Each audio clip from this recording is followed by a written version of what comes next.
Bonjour. Récemment est décédé celui qu'on considérait comme l'homme vivant le plus célèbre au monde. En effet, Mohamed Ali est mort le 3 juin 2016. Nous avons présentement son thème astrologique devant les yeux, et le but aujourd'hui n'est pas d'en examiner la totalité pour analyser sa personnalité. Je voudrais plutôt faire une simulation. Imaginons que Mohamed Ali serait venu me rencontrer il y a environ un an pour, à titre d'astrologue, me consulter pour avoir un pronostic sur son état de santé.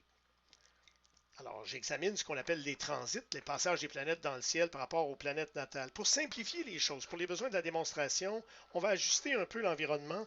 Faisons d'abord apparaître les transits et vous allez comprendre ce que je veux dire. Alors, je fais apparaître les transits qui, par défaut, vont se placer, je pèse sur T. Donc, pour l'instant, les transits sont au moment présent, mais je peux reculer en 2015, au mois de juin, le 1er juin, et là, on va avoir les transits complets à ce moment-là. Je prétends que examiner les transits sur le Soleil serait suffisant pour décrire son état de santé, car le Soleil fait, premièrement, il est maître de l'ascendant.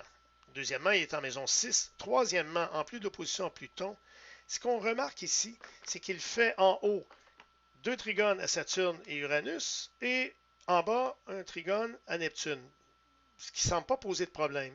Cependant, vu du point de vue de la cosmobiologie, on a là un mi-point. C'est-à-dire que le Soleil est exactement à mi-chemin entre Uranus et Neptune, d'une part, et entre Saturne et Neptune, d'autre part. Allons voir ce que ça veut dire dans les interprétations. Allons voir les mi-points qui sont colorés autrement, ici en bleu. Et je vois que Soleil au mi-point Saturne-Neptune, ça peut représenter des problèmes de santé chronique, l'inquiétude, la souffrance morale, faiblesse, etc.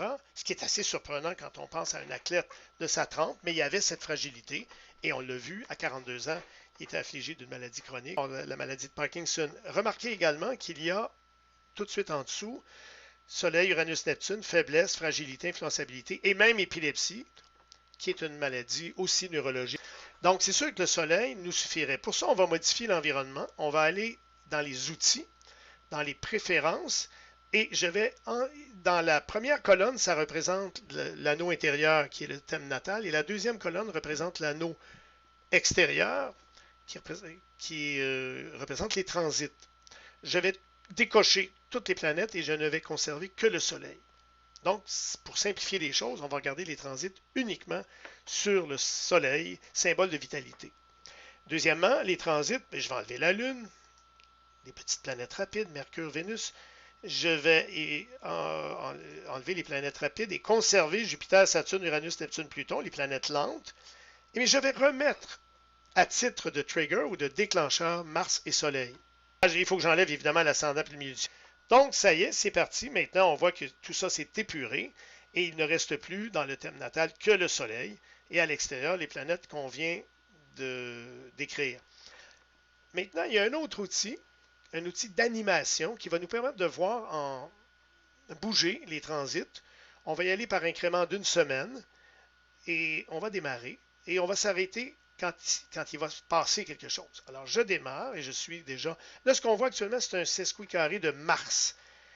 Donc, ce n'est pas suffisant. Moi, évidemment, ce que je veux, c'est avoir des transits de planètes lentes. Je n'en ai pas pour l'instant. Je pense au mois de juin, au mois de juillet. On voit au centre les dates qui évoluent. J'ai toujours rien. Ici, un petit transit de Saturne, c'est un sextile. Là, j'ai une opposition de Soleil ici. Oups, sextile. Pour l'instant, il n'y a rien. Et j'attends d'avoir quelque chose de plus significatif. Si on cherche des problèmes de santé, on va chercher des aspects rouges, c'est-à-dire la huitième harmonique, semi-carré, sesquicarré, donc 45 et 135, ou encore, oups, ici on a un sesquicarré de Mars, et je disais tantôt la huitième harmonique, je n'avais pas fini, donc ce sont les carrés, évidemment, comme là j'ai un carré Soleil-Soleil, les carrés, les oppositions, la conjonction, et les semi- et sesquicarrés. Là j'ai un trigone de Jupiter, je suis rendu quand même au mois de novembre, et on évolue, ça avance, toujours le trigone de Jupiter au Soleil. Et qu'est-ce qui se passe? Toujours ce trigone.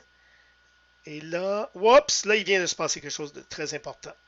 Pour la première fois, nous avons un aspect lourd de Saturne, ici, à 11 degrés, qui fait un semi-carré au soleil, qui évidemment peut amener des problèmes de santé. D'ailleurs, on le voit à l'écran, si vous regardez à gauche, il y a du texte victime de difficultés, souffrances et bon, échecs. Évidemment, c'est des choses assez désagréables qu'on peut mettre dans ce transit.